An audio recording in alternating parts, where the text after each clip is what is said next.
Okay, so now that you've worked on your scales, we're going to start adding some chord structures into that. And we're going to be still using those numbers that we talked about, right? So 1, 2, 3, 4, 5, 6, 7, 8. So every single song that you play, you can talk in numbers, right? And play the chords according to those numbers. So this is 1, 2, 3, 4, 5, 6, 7, 8. Most song structures are 1, 4, and 5. Those are your basic chords, 1, 4, and 5 of every key. So if you're in the key of D, 1, 2, 3, 4, 5, 6, 7, 8, 1, 4, and 5.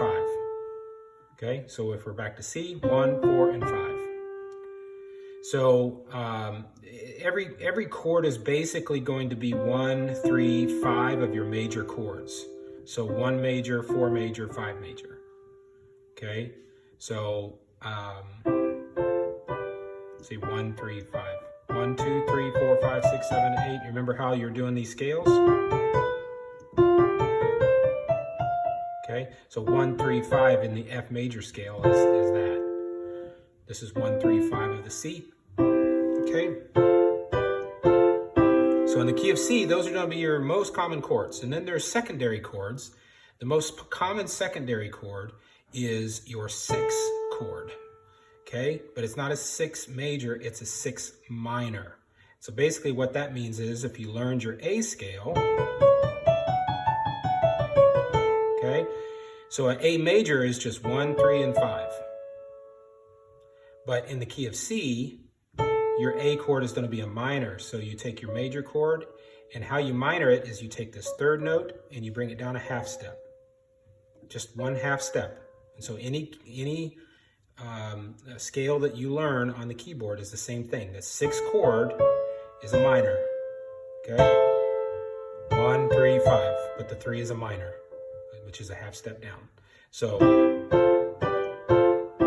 1, 4, 5, 4, 1. Now the 6 minor, okay, so those are your common chords. And then one that's used oftentimes in the key of in any sort of scale is the 3 minor as well. So the 3 here is the E. If you learned your E scale,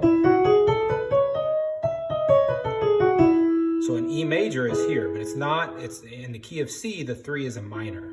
So you do your major key, 1, 3, 5, and you minor, which is a half step down for number 3. Okay, again, it's all white notes. That's what's great about the key of C, all white notes. So that's the 3 minor.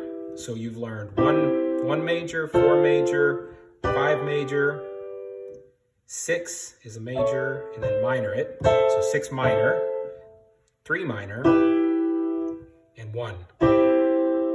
So those are the main chord structures of the key of C, but it's also how most songs are written if you're in the key of G, for example. That's 1, 1, 2, 3, 4, 5, 6, 7, 8. So 1, 4, 5. 1 major, that's a C major. That's a 4. 5 is a D major. Again, if you learned your D scale. 1, 3, 5. 1, 3, 5, that's number 4, and 1. So again, 1, 4, and 5, and then 6 minor. So 6 is going to be your E. 1, 2, 3, 4, 1, 2, 3, 4, 5, 6. It's the key of E. That's major, but we're going to minor it, right? So 6 minor. That's 1, and then 3, 1, 2, 3 is a B. It's a little bit weird, so if you learn the B scale, 1, 3, 5. Okay, so now we're going to minor the 3. So that's your 3 minor for the key of G. 1 major, 3 minor, 4 major, 5 major, 6 minor. Those are your main chords for the key of G.